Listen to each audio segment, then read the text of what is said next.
Welcome back. Let's get right into today's explainer, where we're turning our attention to the incredible district of Vidisha in Madhya Pradesh. Okay, we're going to dive right in because Vidisha is a truly fascinating place. It's this unique spot where modern demographic progress perfectly intersects with ancient epic mythology.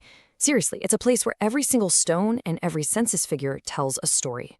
So to really understand this region, we're going to peel back the layers. Today's agenda: modern Vidisha, naming and identity, the Ramayana to the Mauryan era, art and culture, geography and agriculture, and finally, major tourist hubs. Let's get started. Section 1, a glimpse of modern Vidisha. We're kicking things off right here in the present day, anchoring our explainer in the lush, fertile Malwa Plateau. Now, to understand the caliber of mines this historically rich land produces, you really just have to look at its modern legacy. Vidisha is the proud birthplace of Kailash Satyarthi, who was awarded the Nobel Peace Prize in 2014.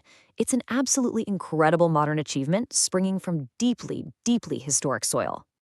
Looking at this census data between 2001 and 2011, well, we see a district clearly on the move. The population surged from roughly 1.2 million to just over 1.45 million. But what I really want you to focus on here isn't just the raw population growth. It's the impressive overall average literacy rate that climbed from 61.8% to over 70.5%. Now, there is a striking mini-narrative of progress hidden right inside these numbers. While male literacy grew solidly, female literacy jumped impressively from 47.4% in 2001 to nearly 61% in just a single decade. I mean, that is a massive leap in empowering women through education in this district. Section 2, naming and ancient identity. Let's shift gears now and treat our explainer like a time machine. How exactly did this district's identity evolve over thousands of years to get its current name? Mapping this out chronologically really shows you the sheer depth of history here. So back in the 6th century BC, it was known as Dasharn. In ancient texts like the Puranas, it was Bhadravati. By the medieval era, it transitioned to Bilsa. Then, in the 17th century under Aurangzeb, it was renamed Alamgirpur. And finally, in 1952, based on massive public demand, Dr. Rajendra Prasad officially restored the ancient and beloved name Vidisha. So you might be wondering, where did that original 6th century BC name Dasharn actually come from? Well, scholars tell us it's rooted purely in local geography. It roughly translates to the land of 10 forts, but it's also deeply tied to an area defined by a combination of 10 small rivers. In fact, the memory of that ancient name proudly survives today in the modern Dashan River, which is a tributary of the Betwa. Section 3, Ramayana to Mauryan era. Let's keep traveling back. We're diving deep into the epic mythology and the ancient political heavyweights that shaped this region. The foundational mythological importance of Vidisha is just immense. Its earliest mentions go back to the Mahabharata, but according to Ramayana traditions, Lord Rama himself actually gifted this incredibly lush city to Shatrughna.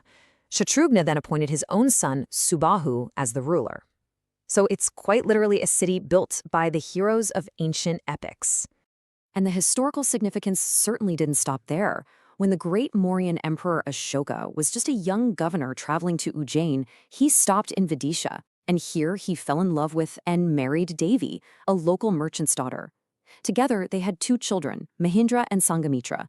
Now, these 2 children would go on to be devout followers of Buddhism, profoundly impacting world religious history, and it all started with a romantic stopover right in Vidisha.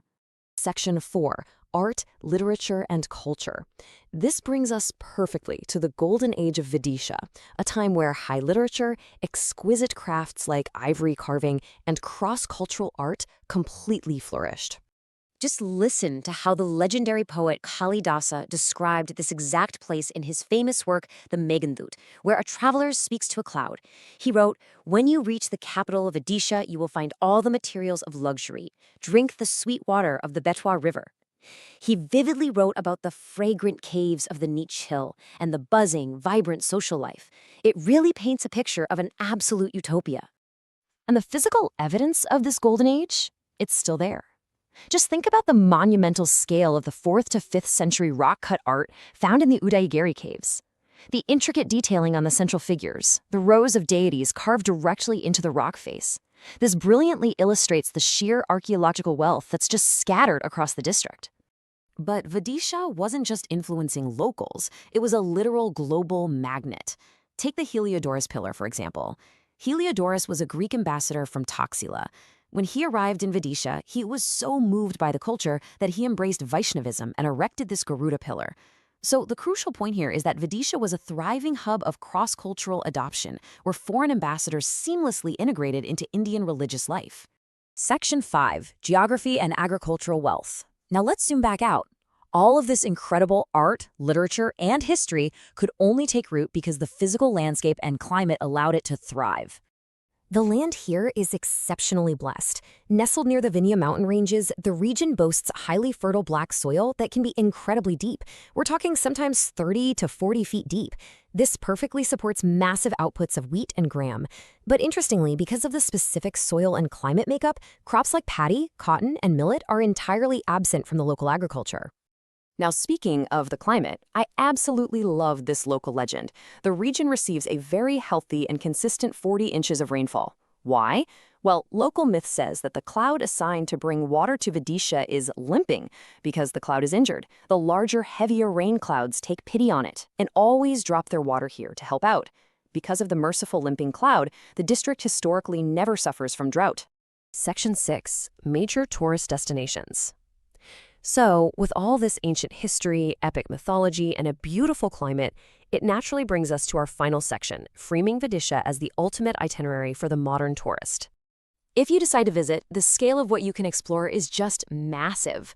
There are the world-famous Buddhist stupas at Sanchi. You can visit Ganj Basoda to see traditional dyeing and printing work. There is the beautiful valley town of Gairaspor, the highly scenic lakes of Badu, and the famous 7-story mansion at Marketa. The architectural, natural, and historical heritage here is incredibly dense and just beautifully preserved. Which brings us to the end of our journey today. We've seen a city that was a mythical gift from Lord Rama in the ancient epics, all the way to a modern, dynamic district that is actively championing female literacy and giving the world Nobel laureates. The only question left to ask yourself is, what layer of Vidisha's incredible history will you explore first? Thanks for joining me on this explainer. Keep learning, and I'll catch you.